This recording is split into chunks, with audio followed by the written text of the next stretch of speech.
25 سپتامبر سال 2022 گروه تندرو دولت اسلامی یا دویش که در تاجیکستان سازمان تروریستی شناخته شده است مسئولیت ترکش در نزد سفارت روسیه در کابل پایتخت افغانستان بر دوش خود گرفت. در اظهارات این گروه گفته می شود که یک جنگجوی دویش تسمه انتحاری را در بین ازدحامی که در بینشان کارمندان سفارت روسیه نیز بودند ترکاند.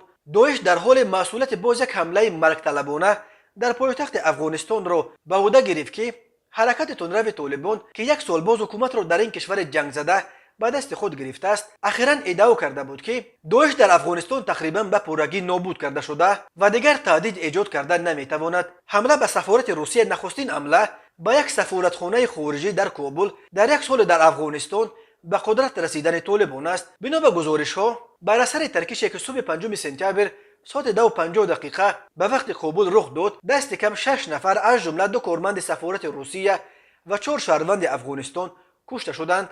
این افغان‌ها به خاطر سپردن حجت‌هایشان برای گرفتن ویزای روسیه به سفارت آمده بودند.